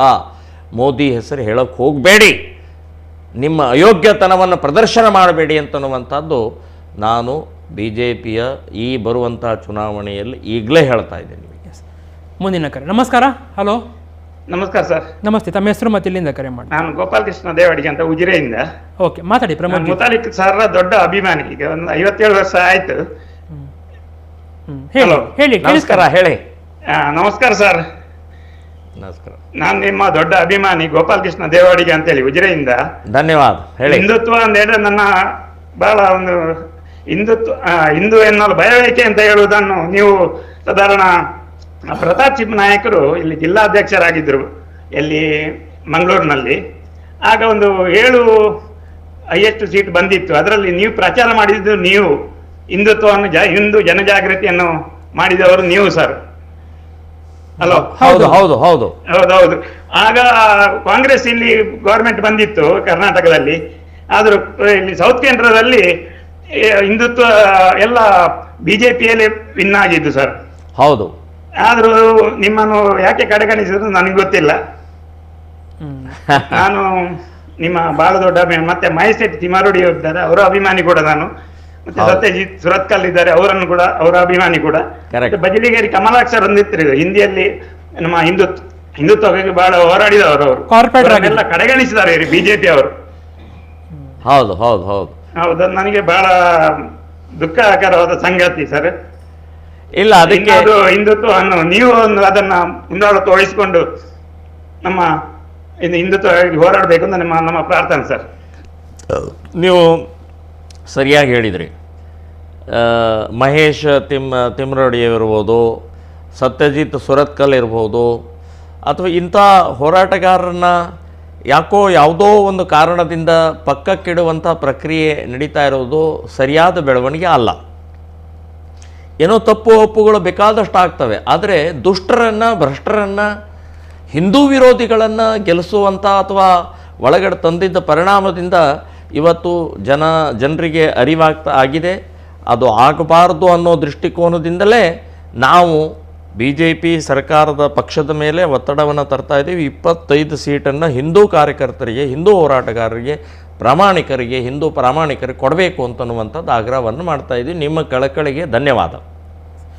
ಈಗ ಹಿಜಾಬ್ ಪ್ರಕರಣದಲ್ಲಿ ಕೂಡ ಸರ್ಕಾರ ಅದನ್ನು ಸರಿಯಾಗಿ ನಿರ್ವಹಿಸಿದೆ ಅಂತ ಅನಿಸ್ತಾ ಉಂಟಾ ಸರ್, ಅಥವಾ ಅದು ಒಂದು ರೀತಿಯಲ್ಲಿ ಅಡ್ಡಗೋಡೆಯ ಮೇಲೆ ದೀಪ ಇಟ್ಟಂತೆ ನಡೀತಾ ಇದೆ ಅಂತ ಅನಿಸ್ತಾ ಉಂಟಾ? ಸ್ವಲ್ಪ ಮಟ್ಟವರೆಗೆ ನಿರ್ವಹಿಸಿದೆ. ಆದರೆ ಇಂಟೀರಿಯಮ್ ಆರ್ಡರ್ ಬಂದ ನಂತರದ ವರ್ತನೆ ಏನಿದೆ ವಿದ್ಯಾರ್ಥಿಗಳದ್ದು, ವಿದ್ಯಾರ್ಥಿಗಳ ಪಾಲಕರದ್ದು, CFIದು, ಅವರು ಆ ಈ ಕಾಲೇಜು ಹೈಸ್ಕೂಲಿನ ಆವರಣದಲ್ಲಿ ದಾಂಧಲೆ ಮಾಡಿದರು, ಗಲಾಟೆ ಮಾಡಿದರು, ಧಿಕ್ಕಾರ ಹೇಳಿದರು, ನ್ಯಾಯಾಧೀಶನಿಗೆ ಬೆದರಿಕೆ ಹಾಕಿದರು, ನ್ಯಾಯಾಧೀಶನಿಗೆ ಕೊಂದು ಹಾಕ್ತೇವೆ ಅಂತ ಹೇಳಿದರು. ಆ ಸಮಯದಲ್ಲಿ ಸರ್ಕಾರ ನಡ್ಕೊಂಡಂಥ ರೀತಿ ಏನಿದೆಯಲ್ಲ, ಹೇಡಿತನದ ನೀತಿ, ಒಳಗಡೆ ಹಾಕಬೇಕಾಯ್ತು. ಇಂಟೀರಿಯಮ್ ಆರ್ಡರ್ ಬಂದಿದೆ, ಆರ್ಡರನ್ನು ಪಾಲಿಸಬೇಕು ಅಂತನ್ನುವಂಥದ್ದು ನಿಮಗೆ ಜ್ಞಾನ ಇಲ್ಲ, ಪರಿಜ್ಞಾನ ಇಲ್ವಾ? ಸೊ ಅದನ್ನು ಸರ್ಕಾರ ಅಲ್ಲಿ ನಿಸ್ಸಹಾಯಕತೆಯ ಪರಿಣಾಮ ಇವತ್ತು ಅವರಿಗೆ ಕುಮ್ಮಕ್ಕು ಕೊಟ್ಟಿದೆ. ಅವರಿಗೆ ನಿಮ್ಮ ಕಾನೂನು ಏನು ಮಾಡೋದಲ್ಲ, ಸರ್ಕಾರವೂ ಏನು ಮಾಡೋದಲ್ಲ, ನಮಗೆ ಶರಿಯಾನೇ, ನಮಗೆ ಹಿಜಾಬನೇ ಮುಖ್ಯ ಅನ್ನುವಂಥದ್ದು ಸೊಕ್ಕಿನ ವರ್ತನೆಗೆ ಈ ಸರ್ಕಾರದ ದೌರ್ಬಲ್ಯವೂ ಕೂಡ ಕಾರಣ ಅಂತನ್ನುವಂಥದ್ದು ಹೇಳ್ತೀನಿ. ಮುಂದಿನ ಕರೆಯನ್ನು ಸ್ವೀಕಾರ ಮಾಡೋಕ್ಕಿಂತ ಮೊದಲು ಮತ್ತೊಂದು ಪ್ರಶ್ನೆ. ಮತಾಂತರ ನಿಷೇಧ ಕಾಯ್ದೆ ಈಗ ನಿನ್ನೆಷ್ಟೇ ಅದು ವಿಧಾನ ಪರಿಷತ್ನಲ್ಲಿ ಕೂಡ ಪಾಸ್ ಆಯಿತು. ಅದಕ್ಕೆ ಕೂಡ ಒಂದು ರೀತಿಯಲ್ಲಿ ವಿರೋಧ ಸಹಜವಾಗಿ ಕಾಂಗ್ರೆಸ್ನಿಂದ ಬರ್ತಾ ಇತ್ತು. ಹಾಗಿದ್ರೆ BJP ತಾನು ಹೇಳಿದಂಥ ಪ್ರಣಾಳಿಕೆಯ ಬಹುತೇಕ ಅಂಶಗಳನ್ನು ಒಂದೊಂದಾಗಿ ಜಾರಿಗೆ ತರ್ತಾ ಉಂಟು ಅಂತೇಳಿ ನಂಬೋದಾ ಸರ್? ಇಲ್ಲ, ಈ ಮತಾಂತರ ವಿರೋಧಿ ಏನು ಒಂದು ನಿಷೇಧದ ಕಾಯ್ದೆ ತಂದಿದ್ದಾರೆ, ನಾನು ಸ್ವಾಗತ ಮಾಡ್ತಾಯಿದ್ದೀನಿ. ಆದರೆ ಭಾಳ ಡಿಲೇ ಮಾಡಿದರು, ಭಾಳ 3 ವರ್ಷ ಕೂತ್ಕೊಂಡಿದ್ದರು. ಇಮ್ಮಿಡಿಯೇಟ್ ಅದನ್ನು ತಂದಿದ್ದರೆ 3 ವರ್ಷದ ಮತಾಂತರ ಆದಂಥವ್ರು ಏನಿದ್ದಾರೆ ಸಾವಿರಾರು ಜನ, ಅದನ್ನು ತಡಿಬೋದಾಗಿತ್ತು. ಸೊ ಇದು ಒಂದು ಆಯಿತು. ಈಗ ಮತಾಂತರ ನಿಷೇಧ ಕಾಯ್ದೆ ತಂದ ಮೇಲೆ ಜಾರಿಗೆ ತರುವಂಥ ಪ್ರಕ್ರಿಯೆ ಸ್ಟ್ರಿಕ್ಟಾಗಿ ಮಾಡದೇ ಇದ್ದರೆ ಏನು ಆ ಕಾಗದದ ಹುಲಿ ಆಗತ್ತೆ ಅಷ್ಟೇ. ಕಾಗದದಲ್ಲಿ ನೀವು ರೆಸೊಲ್ಯೂಷನ್ ಪಾಸ್ ಮಾಡಿ ಕಾನೂನು ಮಾಡಿದ್ದಾಗ ಅಷ್ಟಾಗತ್ತೆ. ಉದಾಹರಣೆಗೆ ಹೇಳೋದಾದರೆ ಗೋಹತ್ಯೆ ನಿಷೇಧ ಕಾನೂನು ಜಾರಿ ಮಾಡಿದರೆ ಎಲ್ಲಿ ನಿಂತಿದೆ ಗೋಹತ್ಯೆ? ಗೋಕಳ್ಳತನ ಎಲ್ಲಿ ನಿಂತಿದೆ? ಗೋಮಾಂಸ ಸಪ್ಲೈ ಮಾಡೋದನ್ನು ಎಲ್ಲಿ ನಿಂತಿದೆ? ಓಪನ್ನಾಗಿ ಇವತ್ತು ಬೋರ್ಡ್ಗಳನ್ನು ಹಾಕ್ತಾಯಿದ್ದಾರೆ, ಬೀಫ್ ಸಿಗುತ್ತೆ ಅಂಥೇಳಿ, ಗೋಮಾಂಸ ಸಿಗುತ್ತೆ ಅಂಥೇಳಿ ಬೋರ್ಡ್ ಹಾಕಿದಾರಲ್ಲ. ಹಾಗಾದರೆ ಏನು ಕಾನೂನು ಏನು ಹುಡುಗಾಟಿಗೆನಾ? ಕಾನೂನಿಗೇನು ಬೆಲೆ ಇಲ್ವಾ? ಕಾನೂನು ಆಚರಣೆಗೆ ತರಬೇಕು ಅನ್ನುವಂಥದ್ದು ಪ್ರಜ್ಞೆ ಇಲ್ವಾ ನಿಮಗೆ? ಮತ್ತೆ ಹೋರಾಟ ಮಾಡಬೇಕಾ? ಮತ್ತೆ ಕೇಸ್ ಹಾಕೋಬೇಕಾ? ಮತ್ತೆ ನಾವು ಸಾಯ್ಬೇಕಾ? ಹಿಂದೂ ಕಾರ್ಯಕರ್ತರೇ ಸಾಯ್ಬೇಕಾ? ಹಿಂದೂ ಕಾರ್ಯಕರ್ತರೇ ಹೋರಾಟ ಮಾಡಬೇಕಾ? ಹಾಗಾದರೆ ನೀವು ಯಾಕೆ ಕೂತಿದ್ದೀರ ಮೇಲೆ? ಕಾನೂನು ಯಾಕೆ ತರ್ತಾ ಇದ್ರೆ? ಹಾಗಾದರೆ ಕಾನೂನು ಆಚರಣೆಗೆ ತರುವಂಥ ಪ್ರಕ್ರಿಯೆ ಮಾಡದೇ ಇದ್ರೆ ಏನು ಬುರುಡೆ, ಏನು ಪ್ರಯೋಜನ ಇಲ್ಲ. ನೀವು ಕಾನೂನನ್ನು ಸರಿಯಾಗಿ ಆಚರಣೆ ತರೋಗೋಸ್ಕರ ಪೊಲೀಸ್ ಡಿಪಾರ್ಟ್ಮೆಂಟ್ಗೆ ಕಟ್ಟುನಿಟ್ಟಾದಂಥ ನಿಯಮವನ್ನು ಹಾಕಿ, ಪೊಲೀಸ್ ಡಿಪಾರ್ಟ್ಮೆಂಟ್ಗೆ ಗೊತ್ತು ಎಲ್ಲಿ ಕಸಾಯಿಖಾನೆ, ಯಾರು ತೊಗೊಂಡು ಹೋಗ್ತಾ ಇದ್ದಾರೆ, ಎಲ್ಲಿ ಗೋ ಹತ್ಯೆ ಆಗ್ತಾ ಇದೆ, ಎಲ್ಲಿ ಗೋಮಾಂಸ ಸಪ್ಲೈ ಆಗ್ತದೆ, ಪ್ರತಿಯೊಂದು ಇಂಚ್ ಗೊತ್ತು ಅವರಿಗೆ. ಅವರನ್ನು ಅವ್ರಿಗೆ ಸ್ಟ್ರಿಕ್ಟಾಗಿ ಹೇಳಿ, ನಿಮ್ಮ ಒಬ್ಬ PSI, ಒಬ್ಬ ಸರ್ಕಾರಿ ಇನ್ಸ್ಪೆಕ್ಟರ್, ಒಬ್ಬ SP ಹೇಳಿ, ನಿಮ್ಮ ಜಿಲ್ಲೆಯಲ್ಲಿ ಒಂದೇ ಒಂದು ಆಕಳ ಕದ್ರೆ, ಒಂದೇ ಒಂದು ಆಕಳ ಹತ್ಯೆ ಆದರೆ ಯು ಆರ್ ರೆಸ್ಪಾನ್ಸಿಬಲ್ ಅಂತ ಹೇಳೋದಿಲ್ಲ ಇವರು. ಯಾಕಂದ್ರೆ ಇವ್ರಿಗೂ ದುಡ್ಡು ಹೋಗುತ್ತೆ, ಇವ್ರಿಗೂ ಲಂಚ ಹೋಗುತ್ತೆ, ಇವರೆಲ್ಲ ಬಂಡ ಬಯಲಾಗತ್ತೆ. ಸೊ ನಾನು ಹೇಳೋದು ಬರೀ ಕಾಯ್ದೆ ಮಾಡಿದರೆ ಆಗೋದಿಲ್ಲ, ಕಾಯ್ದೆ ಆಚರಣೆಗೆ ತರುವಂತಹ ಪ್ರಕ್ರಿಯೆ ಮಾಡಿದರೆ ಮಾತ್ರ ಆ ಕಾಯ್ದೆಗೆ ಬೆಲೆ ಇರುತ್ತೆ ಅಂತನ್ನುವಂಥದ್ದು ನಾನು ಹೇಳ್ತಾ ಇದ್ದೀನಿ. ಇನ್ನೊಂದು ವೀರ್ ಸಾವರ್ಕರ್ ಆ ಹೆಸರು, ಆ ವ್ಯಕ್ತಿ, ಆ ಶಕ್ತಿಯನ್ನು ಮನೆ ಮನೆಗೆ ತಲುಪಿಸಲಿಕ್ಕೆ ಏನು ಪ್ರಯತ್ನ ಆಗಿಲ್ಲ, ಕೇವಲ ಮೇಲ್ನೋಟಕ್ಕೆ ಮಾತ್ರ ಕೆಲವು ಕಡೆಗಳಲ್ಲಿ ಹೇಳ್ತಾರೆ, ಅಥವಾ ಆ ಶಬ್ದ ಅವರ ಆ ಹೆಸರನ್ನು ಬಳಸ್ಕೊಂಡು ಏನಾದರೂ ರಾಜಕೀಯ ಲಾಭ ಮಾತ್ರ ಪಡೀಲಿಕ್ಕೆ ಪ್ರಯತ್ನ ಆಗ್ತಾ ಉಂಟು ಅಂತ ಅಂದ್ಕೊಳ್ಬೇಕಾ? ಇಲ್ಲ, ಈ ವಿಷಯದಲ್ಲಿ ಸಾವರ್ಕರ್ಗೆ ಆದಂಥ ಅವಮಾನ, ಅದನ್ನು ಪಕ್ಕಕ್ಕೆ ತಳ್ಳಿ ಸಾವರ್ಕರ್ಗೆ ಗೌರವ ಕೊಟ್ಟಂಥದ್ದು ಇಡೀ ರಾಜ್ಯದ ಎಲ್ಲ ಹಿಂದೂ ಸಂಘಟನೆಗಳು, ಇನ್ಕ್ಲೂಡಿಂಗ್ BJPಯವರೂ ಕೂಡ ಅತ್ಯಂತ ಯಶಸ್ವಿಯಾಗಿ ಸಾವರ್ಕರ್ ಯಾರು, ಸಾವರ್ಕರ್ ಯಾಕೆ ಗೌರವ ಕೊಡಬೇಕು, ಸಾವರ್ಕರ್ ಒಬ್ಬ ಅತ್ಯಂತ ಅಪ್ರತಿಮ ಕ್ರಾಂತಿಕಾರಿ, ದೇಶಭಕ್ತ, ಅಪ್ಪಟ ದೇಶಭಕ್ತ, ಟಿಪ್ಪು ಸುಲ್ತಾನ್ ಅಲ್ಲ ಅಥವಾ ಇನ್ಯಾರೋ ಅಲ್ಲ ಅಂತನ್ನುವಂಥದ್ದು ಭಾಳ ಪ್ರಖರವಾಗಿ ಈ ಬಾರಿ ಮನೆಗೆ ಘರ್ ಸಾವರ್ಕರ್, ಮಂಟಪದಲ್ಲಿ ಸಾವರ್ಕರ್, ಬೀದಿಯಲ್ಲಿ ಸಾವರ್ಕರ್ ಅಂತನ್ನುವಂಥದ್ದು ಏನು ಹಿಂದೂ ಕಾರ್ಯಕರ್ತರು, ಹಿಂದೂ ಸಂಘಟಕರು ಮತ್ತು ಇನ್ಕ್ಲೂಡಿಂಗ್ BJPಯವರು ಕೂಡ ಇದನ್ನು ಯಶಸ್ವಿಯಾಗಿ ಮಾಡಿದ್ದಾರೆ ಅಂತನ್ನುವಂಥದ್ದು ನನಗೆ ಹೆಮ್ಮೆ ಇದೆ.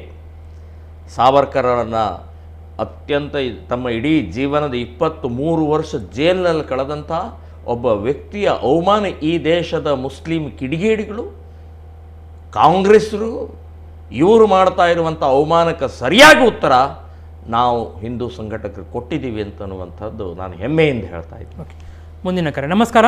ಹಲೋ ಹಲೋ ಹಲೋ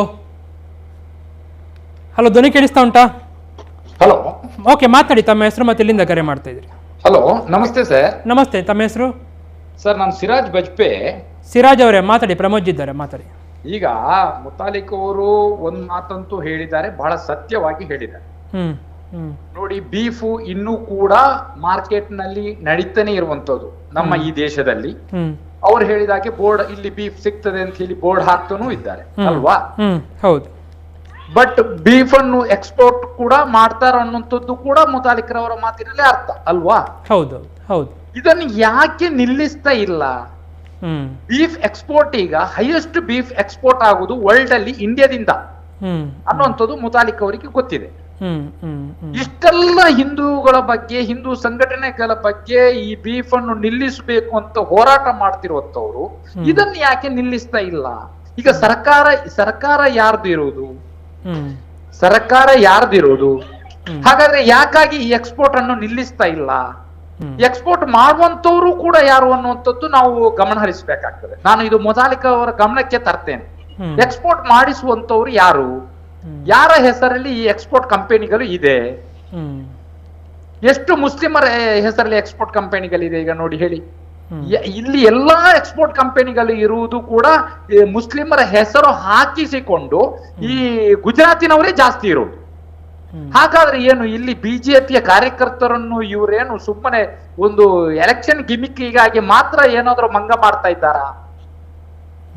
ಅಲ್ಲ ಓಟ್ ತೆಗಿಲಿಕ್ಕಾಗಿ ಮಾತ್ರ ಈ ಬೀಫಿನ ಈ ದನದ ವಿಷಯ ತರ್ತಾರ? ಅಥವಾ ಅಧಿಕಾರದಲ್ಲಿ ಕೂತ್ಕೊಂಡ ಮೇಲೆ ಇದು ನೆನಪಾಗೋದಿಲ್ವಾ? ಇದನ್ನು ಮುತಾಲಿಕ್ ಸಾಹೇಬರು ಏನು ಇವತ್ತು ಹೇಳಿದ್ದಾರೆ ಇದು ನಿಜವಾಗ 100% ಕರೆಕ್ಟ್. ನಾನು ಅದನ್ನು ಅವರಿಗೆ ಇದ್ ಮಾಡ್ತೇನೆ. ಯಾಕಂತ ಹೇಳಿದ್ರೆ ಅವರೇ ಹೇಳಿದ್ರು ನೋಡಿ, ಈಗ ಬೀಫ್ ಅಂತ ಹೇಳಿ ಅಲ್ಲಿ ಬೀಫ್ ಸಿಗ್ತದೆ ಅಂತ ಹೇಳಿ ಬೋರ್ಡ್ ಹಾಕ್ತಾರೆ. ಬೀಫ್ ಅನ್ನು ನಿಲ್ಲಿಸುವ ಕೆಲಸ ಇನ್ನೂ ಆಗ್ಲಿಲ್ಲ, ಎಕ್ಸ್ಪೋರ್ಟ್ ಅನ್ನು ನಿಲ್ಲಿಸುವ ಕೆಲಸ ಇನ್ನೂ ಆಗ್ಲಿಲ್ಲ.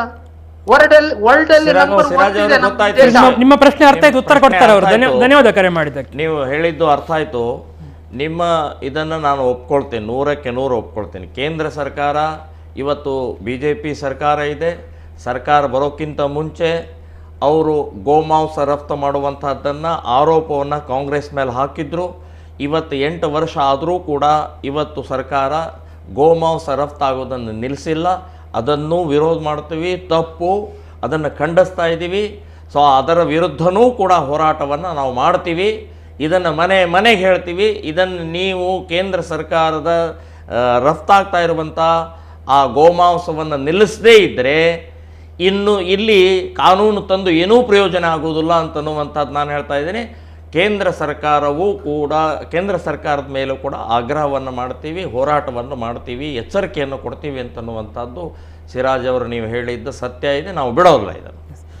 ರಮಜ್, ಕಾರ್ಯಕ್ರಮದ ಅಂತಿಮ ಹಂತಕ್ಕೆ ಬರ್ತಾ ಇದ್ದೇವೆ. ಈ ಕಾರ್ಯಕ್ರಮ ನೋಡ್ತಿರುವಂಥ ಕರಾವಳಿಯ ವೀಕ್ಷಕರಿಗೆ ಏನಾದರೂ ಸಂದೇಶ, ಕಿವಿ ಮಾತು ಹೇಳಲಿಕ್ಕೆ ಇಷ್ಟಪಡ್ತೀರಾ? ನೋಡಿ, ಕರಾವಳಿ ಈ ಭಾಗ ಹಿಂದುತ್ವದ ಪ್ರಖರವಾದಂಥ ಕೋಟೆ. ಸೊ ಈ ಕೋಟೆ ಇವತ್ತು ಎಲ್ಲೋ ಅಸಮಾಧಾನ, ಆಕ್ರೋಶ ಆಗಿದೆ. ಆದರೆ ದಾರಿ ತಪ್ಪೋದು ಬೇಡ. ಯಾರನ್ನೋ ಮತ್ತೆ ಗೆಲ್ಲಿಸುವಂಥ ಪ್ರಕ್ರಿಯೆ ಹಿನ್ನೆಲೆಯಲ್ಲಿ ಹೋಗೋದು ಬೇಡ.